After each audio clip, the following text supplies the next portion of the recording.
Hello BookTube, I'm Jonathan and welcome to Words in Time. Now in today's video I'm going to be sharing my top 10 sci-fi books for beginners. Now by beginners I don't mean beginner readers, I mean people that are newer to sci-fi and are looking for where to start to see if they enjoy the genre and to see what types of sci-fi they might like. So with that in mind, each book that is on the list I picked for a particular type of reader. For example, if you're looking for action, you might like this. If you enjoy comedy, you might like that. So I can almost guarantee there should be at least one book on this list that you should enjoy and hopefully many more. So let's get into it with book number 1. Our first book is for readers looking for a survival story, and I went with The Martian by Andy Weir. So The Martian is set in the year 2035, and we follow an astronaut that is stranded on Mars, and he must improvise in order to survive, because everything that can go wrong does go wrong. And this is also quite a funny book, as how he deals with these impending dire situations is by cracking jokes. And that might not work for everyone, but they mostly landed for me. But what really makes this book a success is how Andy Weir makes the science exciting.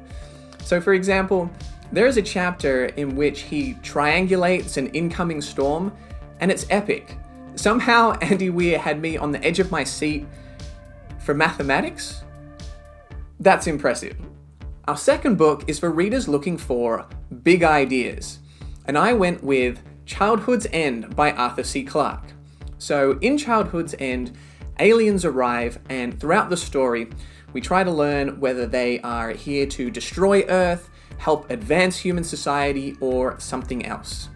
Now, classic sci-fi is often known for focusing more on the ideas than characters, and that's not always the case, but it often is, and it is the case here. So if you're a character-first reader, this might not appeal to you, but if you're looking to dig into some deep sci-fi concepts, this book packs technology, culture, aliens, evolution, and much more into what is just a 200-page book. So I read this last year and I think about it all the time. So hopefully if you read it, you enjoyed it too, and you'll be thinking about it for a while.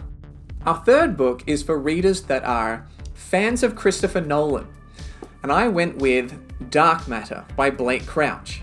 So, in Dark Matter, a man gets abducted, and when he wakes up, the world at first appears to be the same, but then his wife isn't his wife, his son was never born, and instead of a college professor, he is a celebrated physicist. So, the questions are, what's real? What's not real? How did everything change, and can he change it back? So, the story is different, but in terms of the tone, this felt a little bit to me like Memento or Inception with its mind-bending concepts. So it also has a film-like quality where each scene feels like a chapter and it moves at a breakneck pace. So if that sounds like your kind of thing, check out Dark Matter. Our fourth book is for readers looking for military sci-fi and/or smart kids, and I went with Ender's Game by Orson Scott Card. So, in the future, humanity is at war with an insect-like alien species, and fearing an invasion, the International Fleet enlists gifted children and trains them in order to become commanders at battle school. So, Ender's Game has deep characters, philosophical questions, tactical battles, and an immensely satisfying plot. It's interesting to see this setup, the military training trope, from the perspective of kids. Super intelligent kids, but kids nonetheless, and ones that I grew to be incredibly connected to. So Ender's Game absolutely deserves to be a classic and is one of my all-time favorites. I hope you love it too. Our fifth book is for readers looking for Hunger Games, but darker. And I went with Red Rising by Pierce Brown. So, if you enjoy YA or fantasy but are looking for something with a bit of a darker tone in a sci-fi setting, this could be the book for you. In Red Rising, we follow Darrow, who is a Red, which is the lowest caste in a color-coded society of the future. And Darrow experiences tragedy, uncovers secrets, and tries to infiltrate the Gold Society through the Institute, which is a school in which children compete in order to graduate into an elite level in society. So, Red Rising has fully realized characters and strategic battles, both mental and physical. This is the first book in the series, which does have an overarching narrative that continues, but it does reach a satisfying conclusion to the introductory arc. So check it out, and if you enjoy it, continue with the Red Rising series. Our sixth book is for readers that don't want any spaceships or aliens, and I went with Flowers for Algernon by Daniel Keyes. So there are a few books on this list that don't have any spaceships or aliens, but this is the softest sci-fi on the list. If you're just looking to dip your toe into the sci-fi waters, then this classic offers some fantastically written, light speculative fiction. And the premise of the book is that a man with a low IQ is offered an experimental surgery to increase his intelligence after it successfully worked on a mouse. He takes the surgery and it starts to work, but the mouse starts to regress. So the question becomes, will the same happen to him, and is there anything he can do to stop it? So this story is told through journal entries, and we follow his journey through the narrative, but also we see how the journal entries are written themselves, because as he becomes more intelligent, his ability to write and articulate himself changes as well. I think this book is a real literary achievement that packs an emotional punch, and yeah, it's sci-fi. Our seventh book is for readers looking for time travel, and I went with Replay by Ken Grimwood. Now, time travel is a pretty well-known concept in sci-fi, so even if you're newer to the genre, it's probably something you're already interested in or familiar with, although this might be one of the lesser-known books on the list.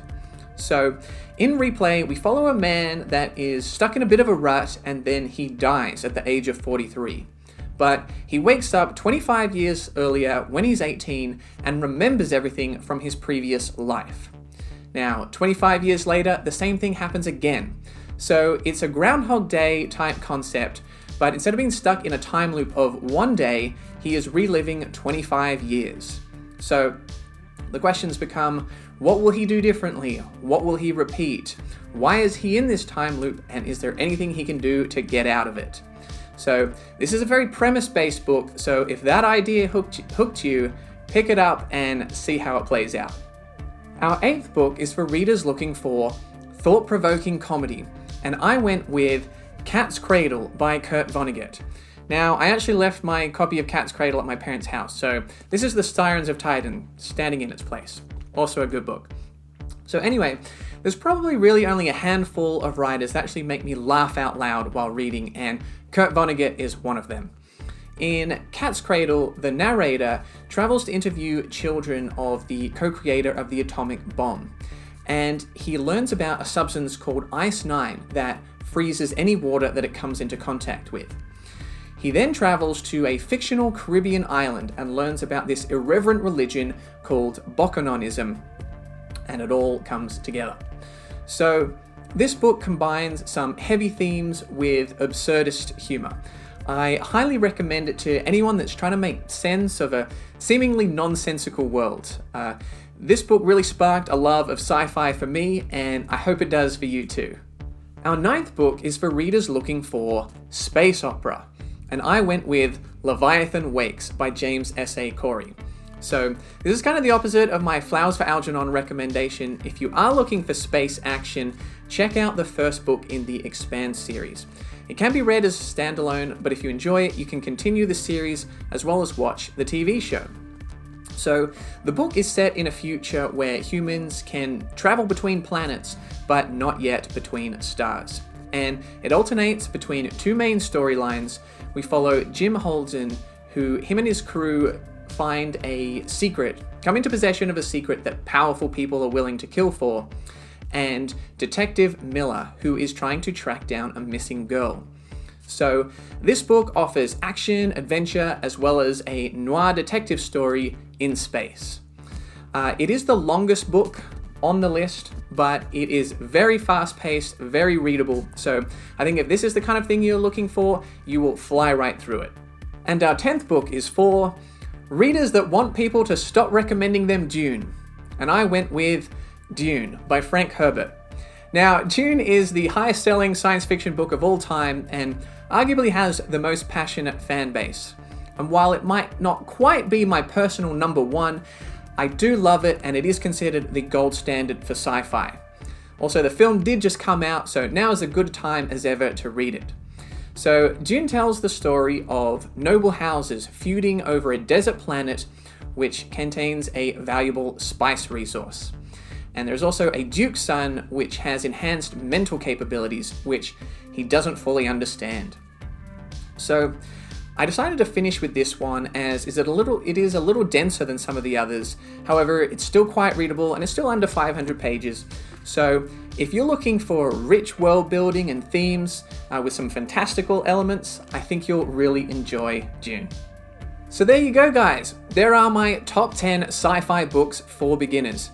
If you have read any of them, let me know your thoughts in the comments, whether you enjoyed them, and of the ones you haven't read, let me know which sound the most interesting to you.